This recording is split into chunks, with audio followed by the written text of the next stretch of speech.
up, Slackers? Welcome back to episode 32 of the Slackcast.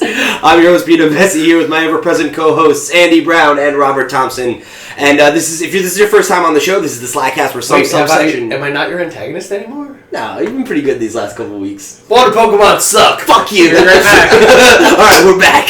So, if this is your first time on the show, this is the Slackcast where some subsection of the Slack and Slash gang gets together to talk about video games, the news, and how it all makes us feel.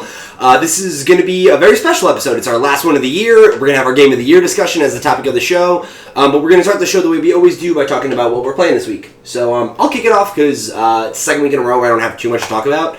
I'm deep in Final Fantasy 15. I've been playing that pretty much every time I have extra moments. And then trying to finish up Pokemon in the meantime because I've said it like the last 2 weeks. I just really don't want to finish it because I know there's not a ton of endgame content. And like I'm getting to the point where I'm antsy about breeding and stuff like that. But I also there's some good endgame. I just like really want to play the game. So I'm really excited to get to the Elite Four now. So I'm trying to wrap it up. I'm pretty close now. I think I've got one more Island Challenge to go before I do the last Kahuna. So. You're getting there. Yeah, right about there. You're close. And yeah, that's pretty much it for me. A little bit of League, but cool. Pretty much it. Jeez. What about you, Tito? I jumped back into Factorio. That's been months, 2 months maybe. Mm-hmm. They like put an update where you can like fill in water. So like in a game where like land is crucial, like that's cool. Just nice little additions. It's like I don't know. Bless you. Thank you. I don't know if like it's out of its like beta-ish or alpha. Early access thing on Steam, but it seems like it's almost done. So for the uninformed sitting on this couch, what's Factorio? I think you guys know.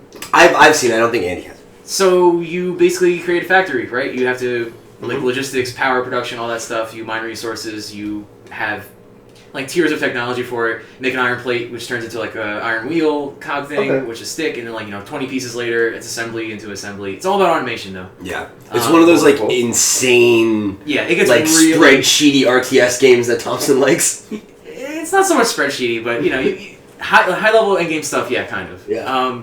Still playing Total War Warhammer because what else came out last week, and that's Blast.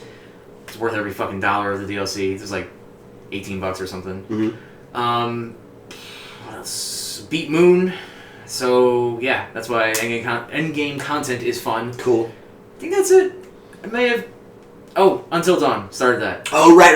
Yeah. I know it's like I know everything that happens in it, but like whatever. This isn't still a fun game. Yeah, this isn't like going to be a news item or anything, but there's all the holiday sales are kind of starting up. So PSN's got one going right now. Yeah. You picked up for like what, $8? I think it was $8. Yeah. And that's like it's an incredible deal. If you haven't played Until Dawn and you have a PS4, go grab that game. Yeah, and it's like even without the PS. If you have a PS4 and are into horror, because if you don't like horror, you're not gonna like it. Yeah, that's true. But like, it's also if you like campy horror too. Like, it's got like that. It's that's like true. But if you're like one of those people who won't touch a scary movie with a 10-foot stick, it's not for you. That's a good point. Yeah, lots of jump scares and stuff like that. It reminds me a lot of like an old school horror movie. Like the guy grabs a Ouija board and it's like, oh cool, a Ouija board. It's like a teen slasher movie. Yeah. It's like I really appreciate the like. Every character in that game is basically just like a cut from the cloth archetype. Yeah, and it's beautiful looking. Very tropey. It's like it's gorgeous to look at. Yeah, and the mocap is like surprisingly good. It's perfect. Like, it's disturbingly so Hayden Panettiere. Yeah, and then the other guy who's now on Mr. Robot. Right. Oh yeah. I like cannot think of him and not see him as a video game character. Like every time I see him in real life. So yeah, that game was one of my favorite games last year. Oh yeah, cool. So yeah, that's great, man. I'm glad you're finally playing it. It's a blast. So, I finally have like functioning internet at my house, so I can like play League when other people are thinking about watching Netflix. Right. And so I've been playing a lot of League because, like, similar to you and Pokemon Moon, I'm almost done with Final Fantasy. Yeah. It's like I'm kicking it around. It's like the game has told me several times, once you leave this area, you go to the end. Right. Yeah. So you're just kind of like... And so I'm like, I'm just going to go back and do the open world stuff again. Right. Do some side quests, drive around with my bros. Totally. My Choco Bros. That's kind of been... A lot of League. Overwatch Christmas started. So I've been grinding for them loot boxes. Loot boxes, man. It's a grind, man. It's a grind.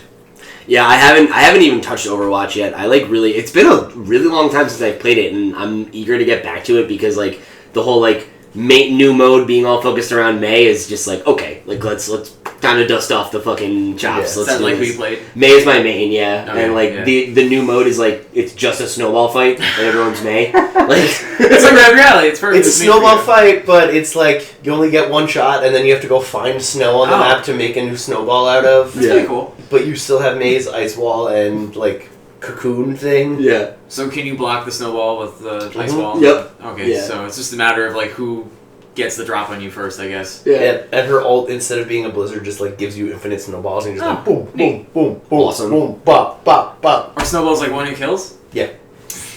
Okay, so Speaking of which, that takes us over to our next segment. The news! The news! We're talking about the news! The news! The news! We're talking about the news! That was actually our first item. So Overwatch has new holiday updates, got new loot, and that new game we just described. Obviously, it's new holiday-themed skins. We've got Elf Tracer! Elf Tracer's cool. Nutcracker. Nutcrackers and Yada. Yeah, and then what's the one you were just talking about? Scrooge. Scrooge McCree. Yeah, so there's a lot of really fun ones. Wait, totally unrelated to video games with this podcast, but have y'all heard about the DuckTales reboot? Yo. Featuring David Tennant as Scrooge McDuck? Featuring David Tennant as Scrooge McDuck, Danny Pudi's in it. There's an all-star cast. It's really interesting. It's really weird. It's all news to me. Yeah. So Yeah. Like, that's fine. what? Like when I was like DuckTales reboot, I was like, oh, that's fresh, and then it's Yeah. just like, wait, we got like a ton of like really like mid to high level famous people to be on the show. I was like, man, they're taking this legit seriously. So that was worth derailing. Because I said Scrooge McCree. Yeah. Wow. Okay. Scrooge McDuck. There you go. Scrooge McDuck McCree. There's Yeti Winston. That one's fun. May and Torbjorn have Santa skins. And so, like, I wanted to talk about that real quick. Like, as a May fan, there's a bit of, like, a fan backlash about May's skin because it's a legendary, which is, like, for you and the uninitiated, it's the highest, like, form of skin you can get. Right. And those are the ones that are supposed to, like, actually give significant changes to, like, the character model and make them look different. Okay. And May has never gotten a legendary skin. This is her first one. I mean, everybody has their two. So she has, like, her firefighter one. Sorry. Yeah, she's never gotten an additional one, like, from an event or anything like that. And this was the first one she got, and it's literally her normal outfit, just in, like, Santa colors and with a Santa hat. And So it's dumb. yeah, it's really dumb. I mean, it's not great. It's fun. The thing that's cool, though, is her ult, instead of turning into just, like, or rather, instead of her shift, like, which is, like, she turns into a block of ice as a defensive move, Yeah, she turns into a snowman, Yeah. which is cool. That's neat. But, like, Okay. it's a little disappointing. Yeah. Yeah, it's like, it's a little disappointing, but it's not, like, on the Zarya Olympic skin level of, like, I'm just not lame. good. Yeah. Um, That's all I have to say about that, really. I like most of them. I think this is, all in all, the best event skins they've done, because, like, the Halloween ones were largely disappointing. Yeah, there was, like, a few standouts, but... Yeah. But, like, for the most part, it was just like, oh, it's them, but a zombie. This is kind of like the opposite, where it's like Yeah. most of them are good, and the few that aren't standouts are really disappointing. Like, I feel like Torbjorn Santa is, like, fine, Torbjorn Santa's fine, it's fun. but, like, Maze is just, like, a little lazy, in my opinion. A little bit. Especially for a character that, like, has gotten, like, overstepped for these other events, you know, like, didn't get an Olympic skin. I don't even remember what her Halloween skin was. I think it was a zombie one. Did she get one? She even didn't get one. Yeah, you know, like not everybody got one. So it's like, I feel like she gets passed over a lot. And, That's fair. You know, it would be nice if she had gotten one that was a little bit more, you know, like one of the ones we're willing to talk about. So, that's that. Item number 2 on the list is Stardew Valley, which we've talked about a little bit on the show here before. It's a blast. Yeah, I like it quite a bit. Thompson was really into it. It's not my thing. Yeah, it's a Harvest Moon spiritual successor, farming simulator kind of game. There's a couple little odds and ends beyond that add to the experience, but it's really, really fun game, and it's coming to Xbox One and PS4 now. So if you guys have heard us talk about it, but you're not a PC person and you think it might be up your alley, now's your chance to get it. It's worth the money. It's worth more than the $15 that it's being sold for. Absolutely. It's a pretty robust experience, I think, for $15. The pixel art is really nice, and music is easy to get like 100 hours out of it. Yeah, easily. So while we're talking about robust experiences, let's go to the other end of the spectrum. Right. So Super Mario Run is now out on iOS devices, and we can't play it, so we don't have any thoughts. None of us are iPhone users. A friend of mine who I spent time with yesterday had gotten it and was trying it out a little bit. I'm gonna try and get someone with an iPhone to like come over so we can like try it out. I'd love to like do something about it. But we'll see. yeah, until then, not really much to say except for interesting little tidbit is that it's the most successful game launch in iOS history with 2.85 million downloads in its first day. So that's cool. Yeah, right. Not surprising. What I think the combination of this and Pokemon Go, really says, and how successful they were, is it just highlights how fucking terrible the Wii U is. How do you mean? Because when you have I mean, the mobile game phenomenon of the year and the biggest launch in iOS history, it's just how do you mess up a console that's the only place you can play Mario? Oh, I see what you're saying. Yeah. No, I've been barking up that tree it cuts for real years. deep, but it's true. And I mean, yeah, man. Yeah. It's the problem with Nintendo was certainly not their software. Yeah. Or their IP. Yeah. Okay, so a couple more pieces of Nintendo news this week. Super Nintendo World, which we talked about a couple weeks ago, is the collaboration between Universal Studios and Nintendo. Is going to unveil its first park in time for the 2020 Tokyo Olympics in Universal Studios Japan. We're going to be getting locations in Orlando and Hollywood, but we don't have any idea when those are going to be coming. And the development costs are quote expected to exceed 50 billion yen, which is $433 million US. So stay tuned for our very special 2020 launch report. Andy and Pete take psychedelics at Universal Mario. On a real level, I want to do that. I would love to do that, throw on GoPros and just have us run around and go explore Mario World. I'll totally be there with you. That is a ton of money. Yeah, there's a lot of cash, unheard of in a lot of business deals, unless it's a government selling something or buying a fucking aircraft carrier. Or one plane. I think that's what one plane I think that's costs. 433 cruise missiles because they're $1 million a shot or something. So that's a lot of fucking, hardware. That money alone. I mean, it makes sense when you think about it, though. It's they're building an entire section of the park up, and it's it's Nintendo. We just talked about it. Obviously, Nintendo's IP has resonance, and and this is being built in Japan, where land is scarce enough. So land value is already right off through the roof for them. Right. Yeah, I'm really interested to see. I hope Orlando comes before Hollywood. Yeah. It sucks. This is coming out in 2020, so it's who knows when we're going to see the US ones. I, on the other hand, hope that Hollywood comes before Orlando. You think? Because, I am equally likely to go to, one of these, and I would prefer to not have to go to Orlando, Florida. I mean, I agree, it's just a little closer. It's, a little closer, but it's still, really far away. Yeah. I mean, it's it's a 2-hour plane ride versus, a 6 one. Yeah. Which is, not that big a deal. But yeah. I'd be down to go back to California to go to... it's I would much rather go to, Los Angeles, California than Orlando, Florida. No, the first one's opening up in Japan, and then there's going to be one in Orlando and Hollywood as well. Okay, no, that's what I thought. Just want to make sure. Yeah, they're doing this one first, I think. I mean, A, because it's Nintendo Tokyo, makes sense. Yeah. But for the Olympics. Okay, so that's... Just want to make sure. I get it. Another, Nintendo IPs, if the Switch, bombs...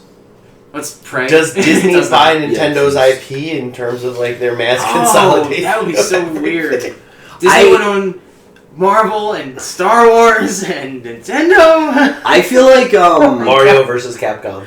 I'm honestly of the opinion that they probably already tried to do that at one point. Probably. I think Disney's kind of mass exodus out of the games industry. I think it would be weird if they bought someone like Nintendo now. But I also feel if the opportunity came along for them to do it for a price that made sense for them, that they'd be come on, right? I mean, they paid George Lucas himself, just George Lucas, $4 billion for Star Wars. And also, which is honestly, when I think about it, it's pretty good deal. No, it's a good deal. They probably already made that money back. I just if you own a company like Nintendo and you have access to Marvel and Star Wars, you can start putting games out that are good. Yeah. Right, can you imagine Nintendo has access to those IP? You have a platform now to distribute these amazing, LucasArts back in the day made some really stellar games, Yeah. It could be interesting. I don't know if we'll ever see it. I'd love to see could be a match made in heaven. Really cool. We got the Super Star Wars trilogy on the Super Nintendo. I'd love to see if we got Super Duper Star Wars on the Switch. Just a series of action platforms. Yeah. I can get behind that. Yeah. I can get behind that. Star Wars games should be better. They should. They used to be really I miss I miss Knights of the Republic. I miss Jedi Knight too. I'm like really truly excited to see like what BioWare is doing with the Star Wars IP, because we know that they're working on another game eventually. Like they have their like option to do one, right? And it's like I really just hope they do like a new KOTOR, you know. Anything close to that? It doesn't have to even be that setting. I don't care what era of Star Wars. Oh, I just mean like that. Like they call it exactly. Like, call it KOTOR as a reboot. It doesn't matter when it takes place. I really that hope vibe. they do something more akin to like what Rogue One was for the movies. Oh, like just a side like, story? Just like you have to assemble your motley rebel crew and like it do felt a like thing. Mass Effect. That movie felt like Mass Effect, honestly. Like you have to assemble your motley crew and go on a suicide mission. And what it's like, I thought about that movie is like, you ever see all those posts on the internet that are like, "Oh, Guardians of the Galaxy felt like a really well-run tabletop RPG." Mm-hmm. That's what I felt about Rogue One. Yeah, I can see that. Yeah. It's just like it was awesome. Every character like had their like things. Anyway, to take it back to video games. So item number 6 on the list is Yooka-Laylee, which, if you're not familiar with the name, is that you don't know the name? No. Okay, so right, exactly. It's Banjo Kafori. Yeah, it's a Banjo-Kazooie spiritual successor that got kickstarted. Yeah, it's like literally the core team that made the Banjo franchise. Yeah. Personal knowledge of this subject. Right. The game has been canceled on the Wii U. Oh, that's cool. Due to, quote, unforeseen technical issues. PS4, PC, and Xbox One versions are still set to launch in April as planned, and there's a Nintendo Switch version planned as well now that is going to be talked about in, quote, early 2017. Like I said, they said that there's some technical issues that made it impossible to get the game running on Wii U properly. It's like hardware. Yeah, I would think so. They said that they tried everything they could to get it working, and it was just limitations that they weren't able to get past. I'm not sure if I 100% buy that, because like I think that's probably valid, but I feel like they also probably just want to divert resources to a Switch version. They're not looking at a huge return on It's the like, Wii U. if I'm making a Wii U version, I know the Switch is coming out, and I know nobody has a Wii U. The first technical issue I hit on the Wii U, I'm like, well, guess we can't do it. Yeah, it's like, fuck that. And so you want your fans to be mad that you didn't support the Wii U version, like, you're like, oh, you don't really patch it. It's like, right, because there's 5 of you. You know? Right. And that's another thing I think is really valid, too, is like, on the Wii U is like, you're making something for dead technology, and like, I can't blame them. I think, like, I understand why people are upset, but like, I personally wouldn't be, because, they also said here... And they're making a Switch version. Yeah, there's a Switch version. In FAQ on their official website, they apologized and said that they worked for months on this or whatever, and they couldn't figure it out. If you want a refund and you no longer want the game, if you can't get it on Wii U, you can do it on Kickstarter, or you can repledge and get any other version of the game. So if you already have one of the other consoles it's out on, you can do that. You want to hold out for the Switch version, that's okay too. So that's really nice of them. Yeah, I feel like they handled this the best they could, and they had to make this decision. I think for like, if it wasn't literally totally motivated by technical issues, it's like that's a business decision. I like don't see how you can criticize an independent developer making their first game for. Yeah, it's like it's just smart. So I'm really excited for that game. So I'm really glad. Apparently, like it looked really good at PSX from everything I've heard, or maybe it was the TGA's, either or. From everyone I heard who got hands-on with it, apparently very good. So, glad to see that. Can't wait to hear more. Okay, item number 7 on the list is, if you remember, I think it was 2 weeks ago, we talked about Pokémon Sun and Moon tried their first global mission objective, which is kind of like bringing like MMO style, or like Destiny style missions, I guess, to the entire community, and it was a massive failure.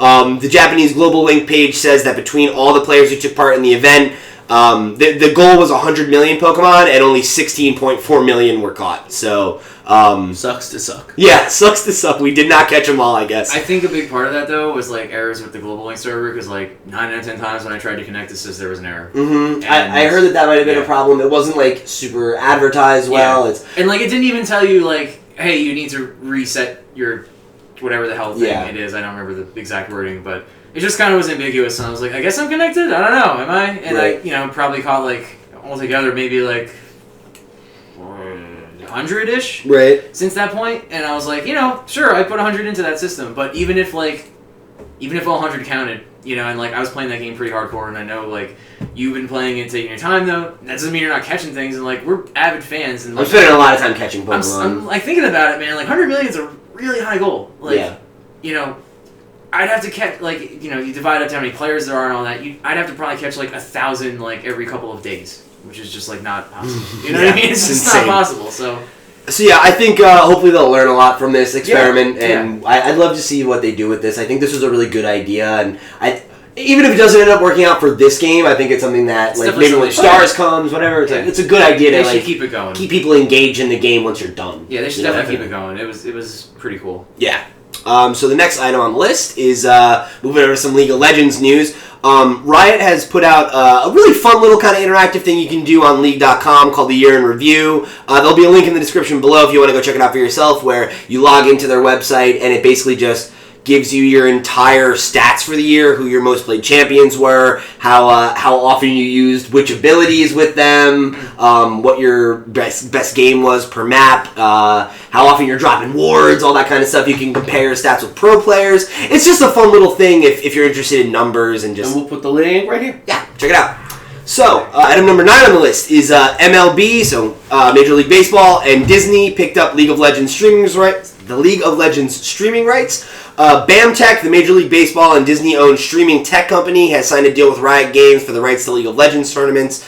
And according to the Wall Street Journal, the agreement calls for BAMTech to, quote, pay a minimum of $300 million through 2023 to Riot Games, and to get the exclusive rights to stream and monetize League of Legends. So in addition to that, BAM plans to release a league-specific streaming app and for TV, smartphones, all that stuff. And then there's also going to be, they're also going to have control over all of the live streaming on Twitch and YouTube gaming. So this is pretty huge. Still less money than the Nintendo thing with Tokyo. But I mean, like, it's huge, but it's amazing that it's like 300 million. The other is 433. I think it's more surprising that, like, when you compare, like, how much that is, and there's only 100 million less to get the rights to stream League. That's what I mean. Yeah. How much money there is in like live League. You don't pay $300 million unless you expect to make more than $300 million. And a lot selling more. advertisements on League of Legends. Right. And this is up until 2023, so we got what, like 6 full years? Yep. Wait, when does this actually start? I think this next season. Like 2017, like January? Yeah, I think that's, or what is it? Like when the LCS picks up. Which is I can't remember. yeah, I think it's up to like March. Yeah. Okay, so early 2017. So you got about like Q1. 6 years of this, which is pretty crazy. And yeah, and that's like, it's wild to see this game, like you said about the amount of money and like how much you're trying to like make back and stuff. Yeah. It's just would like really suck for them if League were to just like fall off, die in 2020. Yeah. Or even 2017. That'd be really sad. Yeah. It wouldn't happen, but you know, it's like, hey, we made this 6-year deal. The first year in, we're fucked. So. But yeah, man, I think to Andy's point, why I think this is so interesting more than anything is because you don't invest that much money in something if you don't expect to make more. But like, if you're Disney and Major League Baseball, you don't invest that much unless you expect to make a lot more. Right. You You're know? already making money. Yeah, and it's like, I think for like, big deals. To take it back to like what we said before about how Disney got out of video games, like the Disney Infinity was fairly profitable for a while. And then they just like bounced. Yeah, and it was like it's because they weren't making enough money, and it's like we're keeping the lights on, but like we're not interested in doing something that's making a modest profit. Yeah, they want to make enough money to make another Fort Knox and be like, every time we make a project, we got to fill up that place with gold. Yep, so, and then use that money to spend more money and make more money. So it's crazy to think that they're probably projecting that it's just going to get bigger and the community will get bigger and like the esports community will just keep getting bigger, which we already know. Right. So I mean, it's cool that it's going to get like the backing of like Major League Baseball and Disney. Like they believe in it. So. Especially because like I think it speaks to something we've talked about on the show before, where like we've seen a lot of esports teams being picked up by like traditional sports organizations, and the idea of like the infrastructure present in Major League Baseball's like broadcasting empire coming over to League of Legends and improving the quality of live events and all those things. Yeah, absolutely. I mean, you might get some ads, but like whatever. Yeah, it's like, you know, you see ads at those events anyway, and it's like if it's ads for things that are tailored to us, which is like that's the only reason they're doing that. You know, it's like you don't buy like the rights to League so that you can advertise shit that is not of interest to people who want to watch League. You know, so like. All it is legitimizing a sector of something that we enjoy. So, like, you know, I'm all for it. Yeah, right. If they treat it with respect, which if they want to make money, they will. We're gonna be fine. Yeah, and I'm all for that. Yeah. Cool. I think it's gonna be really interesting, and I think it's also really interesting to think like, what is Riot gonna do with all this fucking money? Because like you gotta think they're gonna do something new soon. You know, like there's gonna be. You know, they bought that studio a couple months ago that we talked they're about. really sitting pretty right to now. make like a fighting game maybe or something like that. And like it's like they can only release so many champions. yeah, I don't think League's going anywhere obviously, but I feel like eventually they're going to want to reinvest that money in something that's not League. League 2. Or a way to grow League, you know, outside of that. Yeah, I don't know. That'd be interesting. League 2 maybe. Or again, maybe they start paying the players better, you know, like who knows. Nah, it's probably not going to I happen. mean, Riot doesn't pay the players. Don't they own the League though? I thought they own the league, but the teams play the players. Okay. Yeah, they don't. You're right. Okay. There might be like a reward, like hey, you win, Riot gives you like a prize. Well, yeah, Yeah, prize like and there's like prize pools But they don't, that like, Riot pay them, pays though. into, Yeah. but Okay, that makes sense. Okay, so that's it for that. Moving on to the last item on the list is The Walking Dead Season 3, aka New Frontier, is out tomorrow, if you guys are watching this on Monday. Apparently, there's going to be over 42 different paths in decision-making, which is pretty untelltale of Telltale for this. But that's really exciting to me, and if you were worried about how you were going to get your save imported, we're including a link down below from Cinema Blend that gives you detailed instructions on how you can import your save from any platform. So if you're like me and played the games originally on 360, That's right. and now you're going to play them on PC or whatever, Yeah. you can easily do it. Is There's this a patch. you have to have the old save data, or is this going to be like Dragon Age's Tapestry thing? There's both options. Okay. So you can either go to your Xbox or wherever you originally, in my case, right, Yeah. download the patch, upload your save, and then get it from the Telltale servers. Okay. Or you can go through and like basically pick a backstory from scratch. Okay. And you Okay, guys cool. can make all the decisions. Neat. So yeah, it seems like they're covering their bases pretty well. Good. And I think the whole like giving us this many paths, you know, I'm excited to see what Yeah. that means. Me too. I'm gonna be honest. I'm probably not gonna play this game anytime soon. I got enough of my backlog, and I know I'm not going to get to it for a while, so I don't Right there with care enough about The Walking Dead to like Yeah. put it in my queue. No, I get that. It's like I'm gonna play it eventually, but like I'll probably wait till it's all out and I can get it for half price in the Steam Summer Sale. Yeah. No, I get same that. thing. I'm definitely going to be getting it day one and playing it, because like I love that series. Like I love The Walking Dead. I'm in that shit hard. You're like a big Telltale guy too. Yeah, I really do like Telltale's model quite a bit. So Have you played Tales from the Borderlands yet? I haven't yet. I have it though. I got it on my PS4 on a flash sale for telling you, like man, that's $5. like- It's the best one. It's so fucking good. I'll have to play it. I'll have to play That it. came out this year, right? Last year. Or no, 2 years ago. 2 years ago? The first episode came out when I was I can't in remember. undergrad in college. Did it? Yeah, I 'cause can't I remember reporting on it in my school's paper. Oh, Jeez. okay. Like in a like Time flies. For I did me. like a thing every week where it was like, here's the top 3 things happening in pop culture this week, and like one of them was like episode 1, Tales of the Borderlands. Jesus.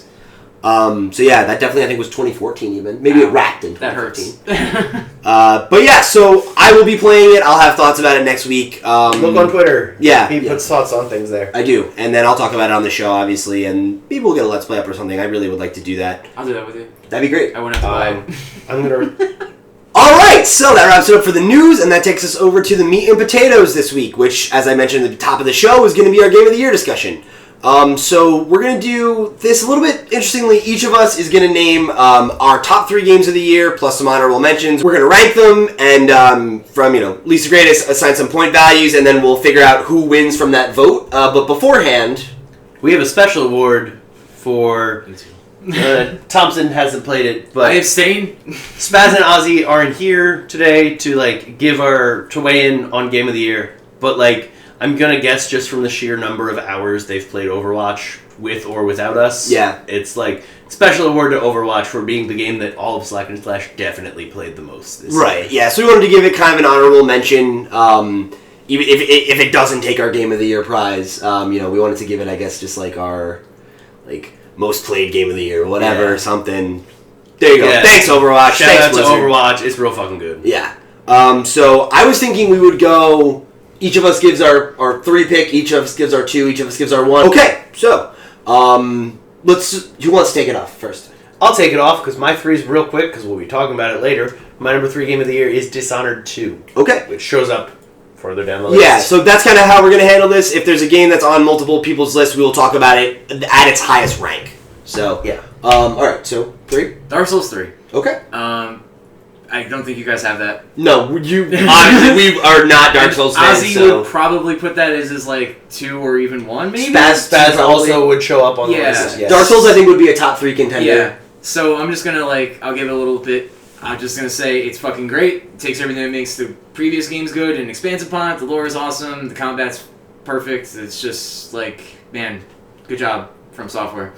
So there, I'll just keep it short and simple. Cool. There you go. More Dark Souls and well executed. So, Yeah, cool. perfect. For me, at number 3 is another game that I know we're going to talk about a little bit later, which is Overwatch. Right? Overwatch is on the list. Didn't make it in your top 3? No. And not yours either. Okay, cool. So, fine, Overwatch. As we said already, it's definitely the game we all spent the most time with this year. And I almost edged it out for Uncharted 4, which I'm going to talk about in my honorable mentions. But I really enjoyed Overwatch quite a bit, especially in the earlier part of the year where Uncharted 4 was really the only game that came out, AAA or indie-wise, that really was taking a lot of my mind share. And I don't know how many hours I've sunk into it, but quite a bit. And for in a year where multiplayer centric stuff was kind of dominating what I was doing, Overwatch was a game I constantly had a lot of fun with. We played together a lot. I played a lot of my own, and I think the art design is amazing. I really love the characters. I think the lore and the world that they've built is interesting, and it's great that there's enough of it to be interesting, but not enough for it to be a dominant force in my enjoyment of Overwatch. And I think it hits a lot of the things that make League really good for me, but in a different flavor. Okay. So it's a game I assume I'll be playing for years to come, and one that definitely I think is easily the most, the game with the most staying power from this year. Cool. Whether or not it was my favorite. It left an impact on you. I think the industry. Yeah. It certainly did. Yeah, people loved Overwatch. It was a big game. So, number 2? Coolio. My number 2 is, I asked if I could assign no points to my number 3 and an extra point to my number 2. It skews the voting. Yeah. It does skew the voting, but the gap between how much I love Dishonored and how much I love Final Fantasy 15 is it's not huge, but it's sizable versus how much I love Final Fantasy 15 and my number 1 game. But anyway, I love Final Fantasy 15. It does personal relationships in video gaming in a way that I can't think of another game does it half as well. Okay. I've never been angry at a video game character before. It's just there's a part where one of your party members is being a dick, and it's just God, stop it! I understand that I fucked up, but don't be a dick about it. Why are you being so petty? Yeah. Yeah, man. Anything else you want to say about it? It hits so many buttons for me. It does. It modernizes JRPG combat in a way that feels fresh and is it's an action JRPG, but it's still very much a JRPG.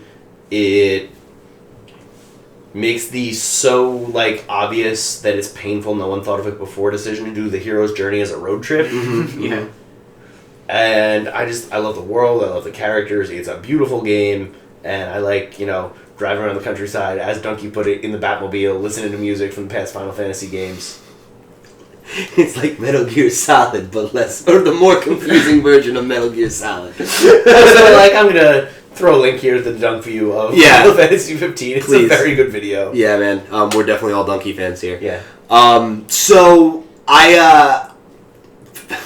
Final Fantasy 15 was another game that's on my honorable mentions list. I was talking about it off mic with Andy before. I think if I had gotten the game 2 weeks earlier, or if it had come out a little earlier in the year, it definitely would have been a real contender for my top 3 spots.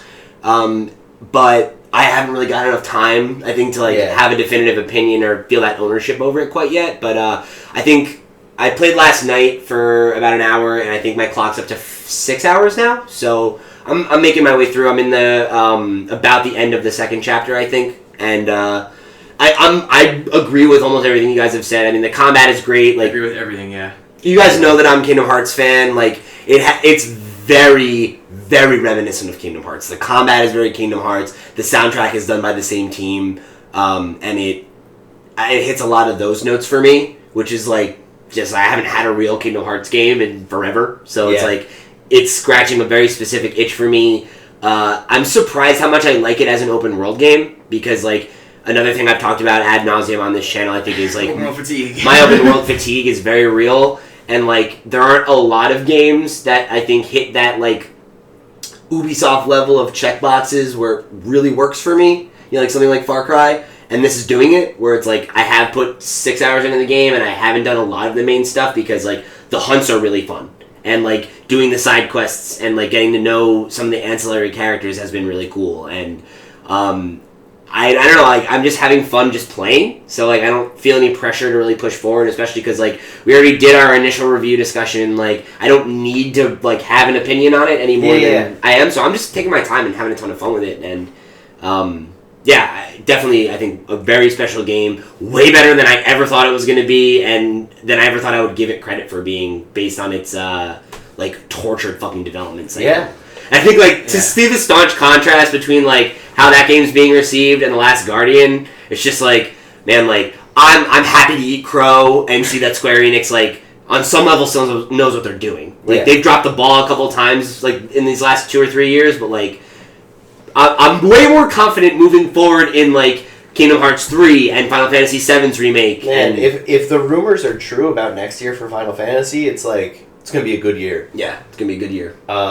Just for people who might not know, I know we didn't talk about it on the podcast, I don't think. It's rumored that Square is putting out the first chapter of the Final Fantasy VII remake towards the end of next year, and earlier in the year doing a Final Fantasy Anniversary box for at least PS4 that's going to be the first 9 Final Fantasy games on one disc. Which is cool. Yeah, I really hope that's the truth. That was it's we sometimes comment on rumors on here. I think a big like thing for me is like where I get the rumor from. Yeah. And it's like I think that's probably real, but like but it's like that could also be totally fake. Yeah. You know, like it could be totally fake. It like, sounds believable enough. So. Yeah, and I think it's that like we want it. Like I'm high on Final Fantasy right now, so the idea of like, oh man, that would be great. Like that would be a stellar fucking collection. Are you kidding me? $60 for 600 hours of gameplay. Please, yeah, like that would be amazing. So before we move on, I would like to say that I haven't played enough Final Fantasy 15 to even really consider it. Yeah. But based on everything you said, I'm pretty much right there with you. Like if I had played it, and if I had bought it, I guarantee you that would be in my top 3. Yeah, it'd be a game that you'd be thinking about. It's right just now. like the little bit that I've seen and the little bit that I've caught on, it's amazing. So. I'm pretty sure Spaz would also have it in his top 3, maybe his number 1 game. Yeah, probably. Because like I mean, he's been nothing but happy about it. Yeah, he's been nothing but happy about it, and like I know he like really sank his teeth into Dark Souls 3 as well. But, like he won't shut up about this game. Right. Yeah. I mean, like he's I think optically for me, right, as his friend, it seems like he's more engaged in this than he was in Dark Souls. I agree. Yeah. So. Yeah, and then considering he's such a Dark Souls as his fan, friend who likes Dark Souls, and like I think he knows at this point not to talk to us about it because we don't care. Yeah, he talks to me more about Final Fantasy than Dark Souls stuff. Right. Like I think he's definitely more hyped about this than he was with that. So. Cool. Yeah, man. So yeah, I can't say enough good things about the game right now. I'm really liking it. That was your number 2? That was my number 2. Cool. What's yours? Okay, Total War Warhammer. I know I'm probably. Why did they just not call it Total Warhammer? Because that's what I said. I was like, that's so perfect. What the fuck? I know. Like, it's a missed opportunity. It's just like the Total War brand had to have it. But like that should be a whole like sub brand of it. This just is gonna make be Total Warhammer 40K. Like, but this is part of the reason why I want to Total say why the Warhammer game is Age so of good. Sigmar. Call us. We'll do the PR for you. You're like hitting on like the main point of why I'm putting this in my number 2, right? There's been Total War games before. I love them. Ozzy's played a bunch with me. Like I know he likes Shogun a lot, and like Rome's like iffy. You know, like I like all of them. I don't give a shit. I like every single one of them. I sink minimum of like 500 hours in each game. Some of them are like do 1,000. That's not an exaggeration. I've seen his Steam clock. You can go look Thompson, at it. I don't understand how you play as much video games as you do. It's just like I like games, man. I don't know either. I don't sleep a lot. I don't sleep a lot. I sleep like very little, so that's a problem. But this one in particular, not for gaming. Yeah, it's good for us. This one in particular, I think I would never say a Total War game is Game of the Year, but this one is just easier to pick up for anyone else. You don't need to play the other games to like understand this. And somehow they blended a whole new genre, the Warhammer world, right? Which I didn't know shit about Warhammer Fantasy until this game came out. And they're like on par everything's accurate when you look it up, cross-reference it to other shit. The lore is like stellar. Like they really took their time in this. It doesn't run very fast on my computer because it's turning into a piece of trash over time. So like, you know, you have like if you do have a good video card, it looks beautiful. But for a game that I've like collectively like a series I've collectively put probably like 4,000 hours into, I don't know like what's wrong with this game. Like I just love everything about it, and I just think that like it definitely it reached for something it didn't think possible. Right? It's like we're gonna just take the Total War series and we're gonna give an entirely new idea to it. It's always been, you know, an era of time in humanity. Mm-hmm. So you have even technological differences. It's like you might have in Shogun where you have gun lines versus samurai, and it's like it's fun, you know. It's like I'm gonna charge their guns and maybe I'll win, maybe I won't.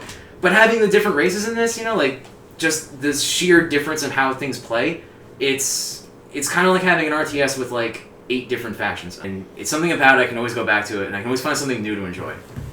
And they've been having a pretty good, like, steady stream of content for it, too. I mean, which like, is cool. the only thing I disagree with is, like, you know, DLC spam, but... That's, like, kind of the thing with Total War, but that's right? what they do. Yeah. Like, they've done this since, like, Rome 2, and that's 2.5 games ago now, so you expect it, you know? It's like, whatever. But the content's good, you know? Like I said earlier, the Wood Elf thing was, like, $19. It's worth every...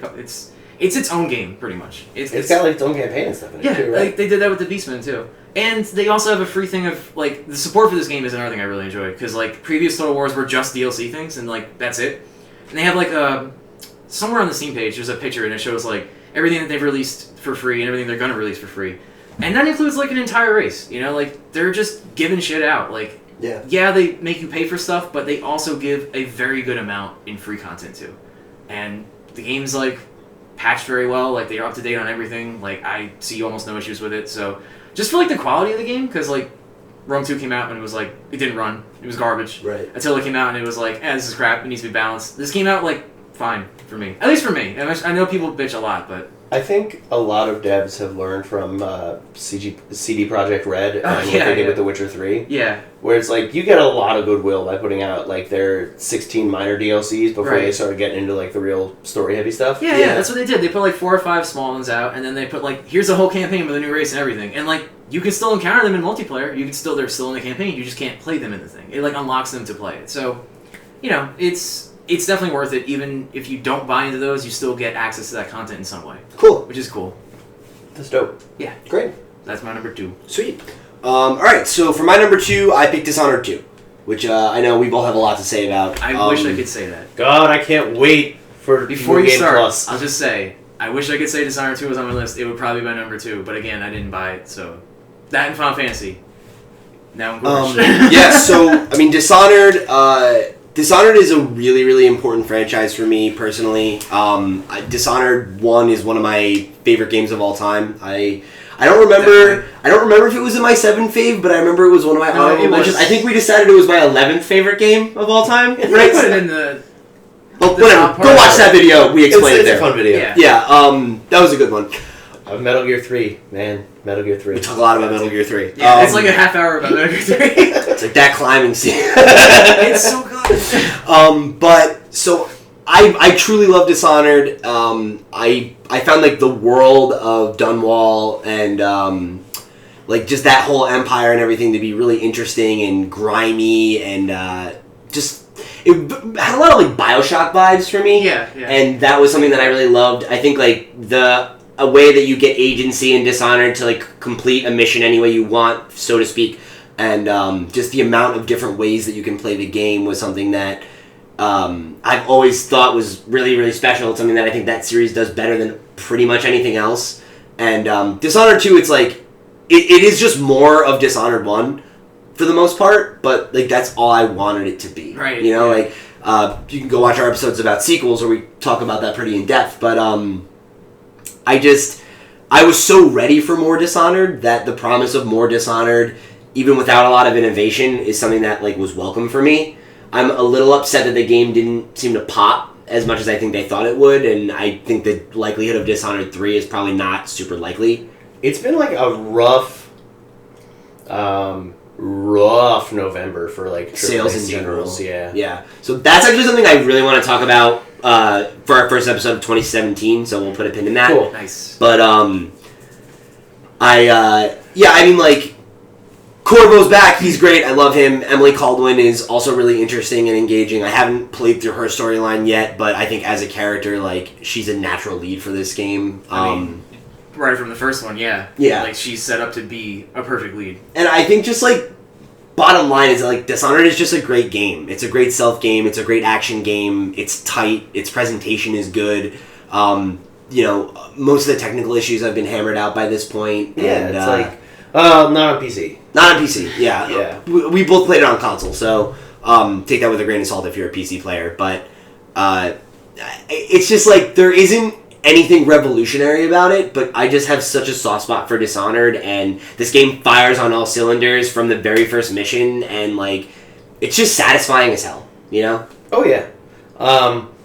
Did you finish it? No, Okay. I'm kicking around the end. I stopped playing it to start playing Final Fantasy, Yeah. which I might also leave right before the end to start playing something else. Right. Yeah, I've done that. That's But I like having it there. It's like I could go back. I did that with Uncharted. Yeah. I just, like, I'm not ready for it to end yet, and I guess now that they have this stupid fun New Game Plus mode coming out. Speaking of which, New Game Plus, you can use all the powers from both characters with all your runes already intact, so yeah, gonna be fun. it's gonna be redonkulous. That high chaos run's gonna be something else for you. I can't wait to kill everything. I just, like, the new powers really are ridiculous and wonderful. Like, Yeah. I played as Emily, Pete played as Corvo, and I really prefer Emily's power set. Mm-hmm. Because Domino is the silliest thing. Yeah. There's And a lot of, it's Emily's power set seems to have a lot more interactions in a way that, like, Corvo has a bunch of, like, really cool powers. yeah. But they don't, like, Mesh. frequently mesh in interesting ways. But, like, with Emily, you have your doppelganger and you have Domino. You link a bunch of targets to your doppelganger with Domino, and then you use your far reach to just throw your doppelganger off a cliff. It's like all of a sudden you see four dudes just go, ah! I think we did that in our Let's Play, right? I don't think we had enough rooms to do all Oh, that. right, yeah, we couldn't get the full one. We ended up Yeah. getting it so we could link 3 people together, I Yeah. think. That's still impressive. Yeah. But, like, what's one body left over? It's like- you know? It's super easy to, like, do these things in interesting ways. And what the fuck else? Mesmerize is a fun power. Emily turns into Jackie from The Darkness. At Oh, one yeah. point. Yeah, that was the coolest shit I've Yeah. ever seen. Jackie! I have to Actually, do it every time. I wish that they'd remake the Darkness games, because it's like, if you just want to have a game that you want to kill people and feel like you're a badass, there you go.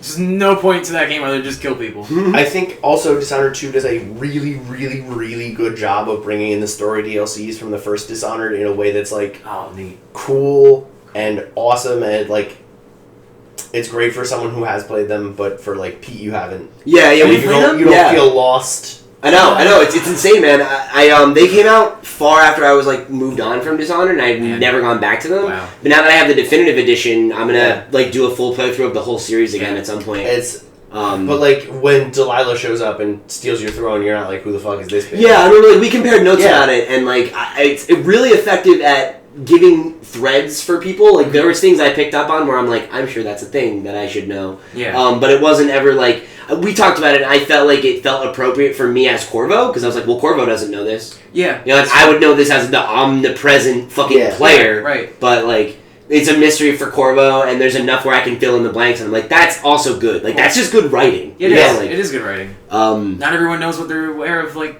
things go on in the shadows, you know? yeah, man, absolutely. And, you know, I think, you know, we're getting a little long in the tooth here, but that's the bedrock of it, is that just, like, Dishonored 2 is good. It doesn't try to, like reinvent the wheel, but, like, that's good. Like, Dishonored was fresh already, Yeah. and, like, It's giving still me more new is... enough that it's still unique in its own right. Yeah, it can it's run like- on that for a while. Absolutely. There's no good first-person stealth games that aren't Dishonored in the past Year? several years. What about Thief? Didn't that get remade, like, 2 Yeah, years that ago? was trash. I didn't play it. Yeah. Damn, really? And it's like, there are other games that, like, have stealth mechanics, Like, but, like, Dishonored is one of the only, like, true stealth games Yeah. that has come out of any merit. in a while. I always respected Dishonored that they want you to be stealthy, but at the same time, if shit gets real, you can turn around and put an explosive crossbow up someone's ass. And I also like that they let you decide. It's like, Yeah. do you want to play this like an action game, or do you want to play like a stealth game? Right. Like, some people find stealth games boring. Yeah. And if you just want to, like, leave a fucking river of blood behind you, that's totally viable. Right, which you is know? great. Like, and like, that's what I did for my first playthrough, because I was just like, yeah, like, I just want this right now. I just want to... That's where I'm at in my life. Yeah, exactly. I need a power fantasy right Exactly. now. I feel so powerless in Yeah. 2016. Yeah. I need a Dishonored You to... just need to go through and wipe out a bunch of people. Yeah. I understand. Have fun. So yeah, I mean, I'm excited to see. I hope we get some good story DLC for it. If it's anything like the first, you definitely will. But that's something, again, I'd like to talk more about in our next episode, so... Down the line. Yeah. We'll move That's on. number All two. right. Number one. My number one, because I'm not putting your guys' number one as my number one. Fire Emblem Fates. The whole package, but specifically Conquest, it's special. I don't know what else to say about it. Like, the story's a hot mess, but the characters are engaging, the gameplay's so fun. Fire Emblem holds a special place in my heart. And It's like your favorite game series. Oh yeah, it's definitely my favorite game series. It's like same with Final Fantasy, but like something about those weird like Japanese takes on Western medieval fantasy. I Yeah. love that shit, so I Yeah, get it. It's you where you live. yeah, It's like, my heart. But Fire Emblem Fates in particular is like the series has gotten knocked in recent years for like Awakening and the remake of the first Fire Emblem they did before it, and the GameCube and Wii games for being like Right. too easy. And not like too easy because they're still hard games, but Fire Emblem is like It's supposed to be punishing. it's supposed to be punishing. Yeah, it's like a Fire Emblem. It's a like Dark Souls level difficulty if you want it to be. Like if you want to go through and play Fire Emblem and like let the people fall where they will and like have people die periodically through your game, that's a totally valid way to play Fire Emblem. When I play Fire Emblem, prefer to like I will reset if I lose anybody. Yeah. It's like adds a level of difficulty to the game. It's not losing anyone. And Fire Emblem Fates Conquest says, "Oh, you guys want it hard? Okay, we'll do that, right?" And adds like really cool mechanics that aren't just like notching up the stats on the enemies. It's like the map design's better. There's one level where you're fighting the Wind Clan, and so their village is really windy, and you're fighting on a bunch of like towers and shit, and there's wind blowing, and at the end of every turn, if you're standing in one of the wind streams, you get blown 5 spaces in that direction. Okay. And that like changes as the map goes on. So Right. if you fuck up, you end up next to the boss. Okay. Yeah, that's cool. Yeah. Yeah. And Revelation and Birthright were also like solid. They're good Fire Emblem games. Games, they don't reinvent the wheel, they're just like fun strategy. Yeah. And it's like, again, the story is a mess. Basically, Corrin is written as though he or she can do no wrong, Okay. and everyone else just decides, well, Corrin can do no wrong, right? Okay. The right Plot armor. Yep. Yep. That's Any like, final thoughts? everyone should go play it yesterday. I still want to play that. Like, badly. I can Yeah. get Bravely Default back. Oh no, my copy's gone. Oh, well then... All right. It was in my 3DS, or my Bravely Default you still have, but Yeah. like, my copy, Oh, I yeah, bought the you special lost that. edition Yeah. Fates Oh, that had I'm so all 3 sorry. paths on one route, Right. I'm so sorry. and it was in my 3DS. when I lost it. remember that tragic event. R.I.P. It's okay. I Moment of still got silence. like 180 hours out of those games. Yeah. Yeah. So it's like, Money spent. yeah. It's like, I don't regret the time or like the money I put into it. I would do it again knowing I would lose it in November again. Wow, good. That really says something about it. Damn. Yeah. So that's my best game of the year. That's the number You one. guys. Alright, yeah, we're on the same boat here, so, Yeah. just tandem, I guess. Yeah. We both picked Pokemon Sun and Moon for our game of the year. Moon, Oh. and you got Sun. Yeah, and I got so, Oh, so yeah. I think actually that counts as 2 votes and Dishonored wins. 4-way tie with 3 points between Pokemon Sun, Pokemon Moon, Dishonored, and Fire Emblem. Unreal. So I think for me, like Pokemon Sun is my game of the year because I mean, like, I love Pokemon. Pokemon's the first game I ever played for myself. It wasn't the first game I ever played, but it was the first game that was mine, Right. you know?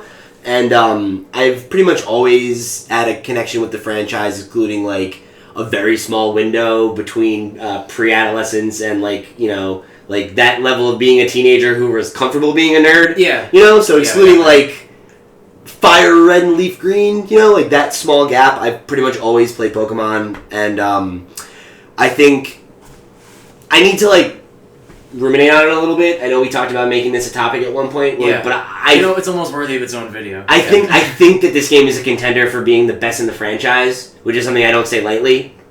It's got to go a long way to beat Gold and Silver. It does. It really does. And I think from a content perspective, Gold and Silver might still have it licked, but I think Sun and Moon do enough new things and like really truly breathe some air into the lungs of a franchise that has been just like really happy to rest on its laurels ever since the first game, or I guess the second game, whatever, was much needed and super well executed. I mean, I think the story is engaging, the characters are likable, the new set of Pokemon is really great. Alola as a region is really well realized. It's beautiful. The models look good. I think it feels more lived in than any other Pokemon game before. Like, it feels like people actually live here and work here. Like, there are cars, there are businesses, there are things that don't have to do with Pokemon, you know? And that goes a long way in making the world feel more realized. I think Alola having a culture that is really different from any other Pokemon region that we've seen was a big thing for me. I think, you know, like, not having gyms, not having a Pokemon, like, Elite Four to go challenge, like, that being the purpose of the game. All those things go a long way to, you know, even though you are still going from town to town, you're doing the challenges, the progression is similar, it feels different, and that's really all that it needed to do. Okay. You know? And I think, beyond that, it's just, like, the music is memorable, I think, a lot more so than some of the previous, like, more modern entries have been. I think the island aesthetic did a lot for kind of, like, giving them some new tools to work with, but also still having that classic Pokemon feel to it. And, you know, it's impressive. I thought it was going to be really good. I had high expectations for it based on what we had seen, and it's exceeded them. Cool. So pretty much word for word, I'll agree with everything you just said. You take a lot of wind out of my thunder right now, but that's okay. Wait, there's wind in your thunder? Yeah, no, it's just that thing I made up right on the spot. That's I like that. Like that saying. Yeah. So the one thing that really stands out, besides the fact that I'm in love with the characters, the art design, like everything you said, you could just replay that, and that would be me. So the one thing though, it's even from like the first game. Professor Oak, you know, you get your Pokemon, and he's like, "Yeah, welcome to the exciting world of Pokemon." And the focus is like supposed to be about Pokemon, but not having Elite Four and stuff really does make it focus on that. It's always been, like you said before, you kind of start the game up, and you're like, "All right, let me level this and beat the gyms, you know, beat this guy." It's always like, what can you beat next, almost. Mm-hmm. At least for me, I know, like, you know, it's always felt like. I loved what I was playing, but it was almost to always beat the next goal or, like, get somewhere. I'm, like, trying to be the champion in this. But, like, in Alola, I didn't feel like that. I was like, I'm on a journey with Pokemon. And it's weird because, like, you've been on that journey, like, what, 6 times already? I don't know. Yeah. Like, this is Generation 7, I guess? Yeah, you're right. 6 times already. And I think Gold and Silver has more content, probably. But the island regions and it's just not being one big piece of land that you're, even if like little bridges and stuff, you have to actually go from like different areas, and they're all different cultures, and they all kind of act their own same way. Like, it is lived in, for sure, but it's kind of like when you go to the new islands, you're really like, damn, what kind of Pokemon can I get here? And like, I've never played a Pokemon game that I felt like that. You know, I'm just like not looking for the one that has the highest stats. Like, I really want to catch these things, you know? Mm-hmm. And like when I was going to like even the 4th island, I was kind of upset that like there's a part on the 4th island I couldn't go to.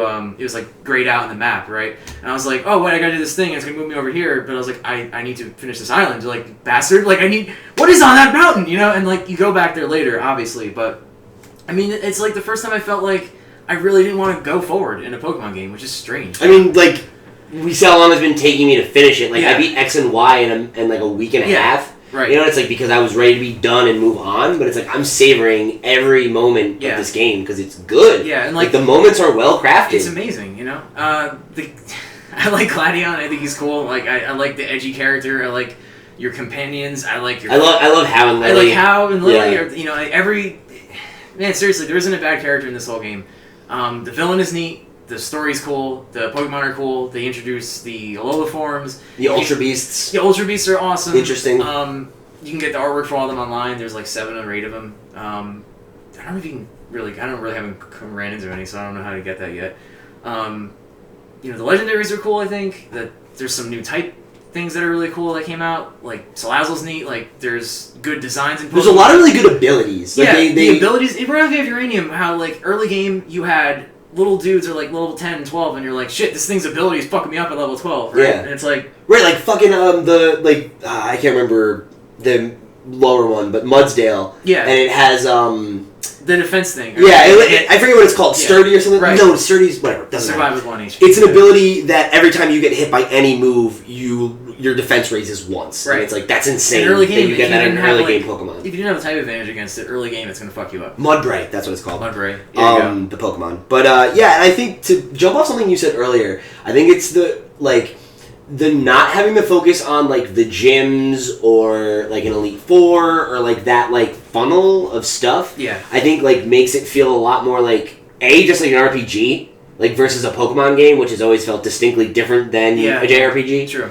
But also that, like, the focus does seem to be more on, like, your adventure. Right. Like, I like the idea that, like, the island challenge, as opposed to being, like you said, like, the Pokemon League, the purpose of every Pokemon League is to prove that you are the strongest trainer in the region. And I feel like the island trials in Alola seem a lot more based on, like, personal growth. Yeah. Like, as a person. Like, it's something that you're supposed to do as a child to go and explore the world and, like, grow and become stronger, like, as an individual. Yeah. You know? It's more of like a personal journey that they want to give you. Yeah, and it's like Professor Kukui, like he has, completed the island trial, and, like, his whole thing is, like, he talks about it, and it's like, oh, yeah, like, that was, like, where I really learned, like, that I wanted to be a Pokemon researcher. Right, And it was that, like, he decided, where his place in the Pokemon world was based on the growth he had on that journey. And I think, like, these are just all things that, like, are... I like the idea of expanding the Pokemon world to show that, like, it's more than just gym battles and an Elite Four. Right. That, like... Somehow they expanded everything and at the same time kept the same format. They kept the things that are important, which like, is Pokemon and bats. It's such, like, tiny changes, though, that it causes, like, that crack in a mirror that, like, splits, like, all the way across the screen eventually. It's something that you catch up, like, as soon as you start the game, you notice little things, and you're like, oh, look, there's grass in a town. I can catch a Pokemon in the city. Like, that's weird. You don't have to go outside. That's so new. And you just, like, kind of come to accept it. And when you really think about it, you're like, that's not, like, that's brand new. It seems, like, okay in the game and almost like it's, why wasn't this here all along? But I think it also speaks to, like, the differences that they've baked into the world for Alola. Yeah, I was just about to get there. Yeah. Because Alola, like, the first town, the guy even says, like, we have a big connection with our Pokemon in nature here, so, like, that's why they're right over here. Yeah, we live one-on-one with Pokemon, even that are wild, and, and they live it, like you said. It's a lived-in world, and it's beautiful, and damn, it's just a great game. I'm excited every night to go on that and try to get something cool with the Wonder Trade. Yeah. And it's just fucking awesome. Yep. Cool. So, those are our Game of the Year picks. So I think before we move on to the tallying and the final naming, I'd like to go through honorable mentions. I don't know if you guys have any, but I have a few. I got mine pretty much all yours. So I already talked about Final Fantasy 15. Great. There you go. Wanted to give a shout out to Uncharted 4. It was almost my number 3 pick, but I really wanted to give it to Overwatch. I love Uncharted. I love the Uncharted series. That's, I think, well documented here on this channel. I think Uncharted 4 is a really, really good conclusion to Nathan Drake's story. I thought the inclusion of his brother Sam was something that could have easily taken away from that. And I think in small ways it did get in the way of some character relations or interactions that I'd like to have seen more of, like Nate and Sully. But Sam was a great addition to the family, I guess, so to speak. And the way it ends is super emotionally resonant for me, and I think if they decide to continue with the franchise, they've set it up in a way that I think feels appropriate. Nice. to be the end for Nathan Drake, but not the end for Uncharted. And if they don't, it's perfect happy ending. Nice little bow on what was, I think, one of the all-time great pulp adventures in gaming. So yeah, I loved Uncharted 4. If you haven't played the collection, definitely check out my Great But Late on it. Great But Late? I talk all about it. I can't sing those games' praises highly enough.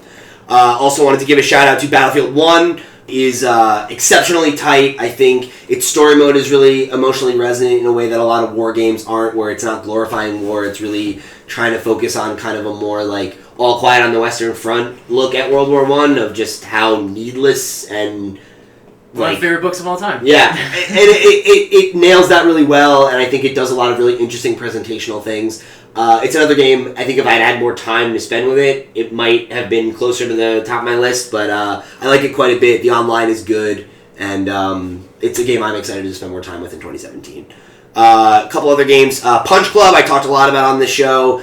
Horrible ending, but otherwise a really, really fun game. One of my favorite indies of the year. Wanted to give a shout out to Oxenfree for the same reason. Fantastic story. Was a game I just had a lot of fun playing, and a game that I would recommend to anybody who likes story-driven game and something that kind of more quiet indie experience, focused on narrative.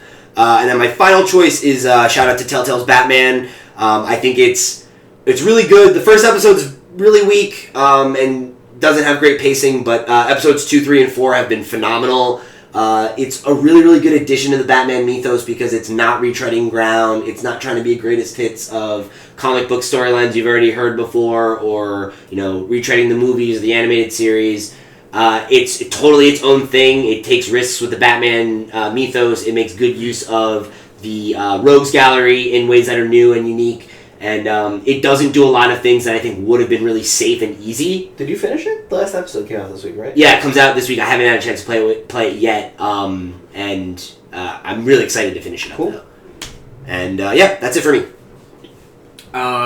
For Dishonored 2 and Final Fantasy 15 and Battlefield 1, all three of those I probably would have put, maybe on the third if I bought them and played them regularly, but they're all three games that, I haven't even touched more than, a little bit here or there, and I love the shit out of them. So I can't speak much about them other than that. The only other two that I really would put on our mentions is Factorio. It's really fucking good, and I still find it exciting after, I don't know how long it came out, but it's still great. I don't think it's for everyone, but if you like any sort of simulation game, it's fucking perfect. Cool. It's what it needs to be, and it always delivers. It's fucking great.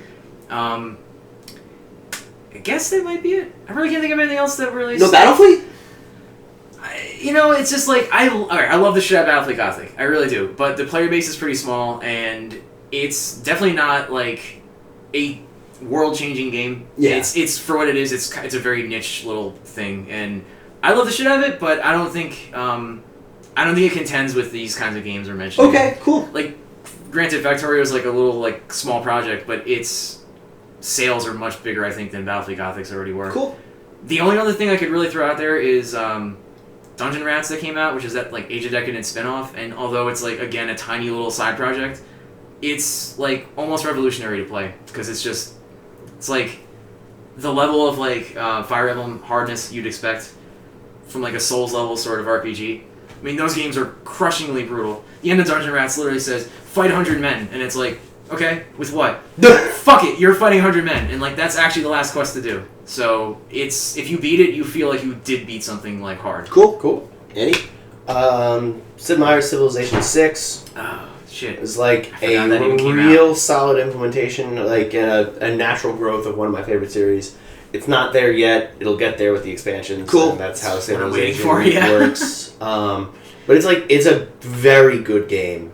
It takes risks and does things, changes the series up in a way that feels fresh and new. The use of districts, the having to have and build wonders on a specific tile is cool. It is neat. I haven't played enough, but I would love the shit out of it. Yeah. There's that. There's Overwatch. I know we talked about it. I love that game. It's just it's such a time sink in my life, and the loot boxes are a little busted. Yeah. We talked about that ad nauseum, I think, Yeah. a lot when the game came out, but... It's like, it's good. A lot of the time, though, my big criticism of Overwatch is that a lot of my time spent playing Overwatch, I, like, spend reminiscing on Team Fortress. Yeah, I understand that. And I had another one. Oh, Firewatch. Oh, right. Similar to Punch Club, is an excellent game with a terrible ending. It's just like, I played through Firewatch in a night, and it's not a very long game at all. But it's like a solid like first-person exploration game, and you're like building this relationship, and it's story-driven, and it takes a weird left turn in the third act, and then just like resolves unsatisfyingly. That's unfortunate. Yeah, it's like it's not a bad game, but it's like it drops the ball at the end. Okay. Alright, any final thoughts? Oh, I'm sure I had something else to say, but I don't remember. If I what think it too was. long, I'll just... Yeah. Yeah. Yeah, we can sit here naming games all day. So. There's gonna be something that's gonna pop in, like, oh shit, this game! You know? Right. Yeah, I mean, like, I had, like, 6 honorable mentions, and I was like, Right. man, I played, like, 10 more games this year that I would talk about, but, like, no. Like, Yeah. these are the ones that were really special for me in 2016. I'll nominate The Last of Us one more time for the Game of the Year every year. Game of the Year, Super Mario Brothers 2. Game of the Year, Final Fantasy VI. Okay, so, alright, so if you're keeping score at home, I think that makes our winner Pokemon Sun and Moon. It does. And our runner-up would be Dishonored, right? Yeah. And Fire Emblem. Tentatively. Oh, and Fire Emblem, okay. Tentatively Overwatch because... Or no, Dishonored gets 4 points, because we both gave it 2, didn't we? No. Oh, you gave it 1. I gave it 1, yeah. Right, okay. Yeah, okay, sweet. So, great. Pokemon Sun and Moon, Game of the Year. I'm happy with that. And we gave Overwatch our honorable mention. Yeah. So, sounds good. Alright, guys, so that wraps it up for what has been the last episode of the Slackcast here in 2016. this year. Yeah, for this year. It's The Last of Us. Part 2. We're going to be taking... The Next of Us. Just so you're aware, the rest of this week we're gonna have totally normal content. But next week, the week of Christmas, we're gonna be taking the week off and kind of getting some stuff ready for 2017. We've got some new shows for you guys. We got a couple things in the We're works. gonna light Spaz on fire. It's gonna be great. Yeah, we got some fun stuff happening. So if you guys like the video, please like it, share it with a friend, and subscribe to the channel if you haven't already. And then make sure you come back for the rest of this week for the last week of 2016 If content. you have any stuff you want to see from us next year, if you have any, critiques. This is the time to do it! Yeah. Sacrifice a badger on your ritual stone, and we will get back to you. We will. And finally, please let us know in the comments below or hit us up on Twitter and let us know what your game of the year was, what your favorite games were you played this year. And we'd love to talk to you guys about them. Do you agree with our choices? Any games you feel like we maybe omitted or missed out on that we should go back and play for 2017? Oh, if I can, just real quick, Yeah. if I can nominate a comment for a Slack / comment of the year, it's going to be Eric Lupton's favorite Pokemon, Gengar the PV Toucher. Gengar the PV Toucher. Commenter of the year, Eric Lupton. You heard it here. We'll see you guys tomorrow. Oh. I also like worst comment of the year, Kitty called me Cat. Great person, friend of the channel, but I am never going to stop being mean to Pete. It's my New Year's resolution is to be meaner to Pete. Hashtag leave Pete alone.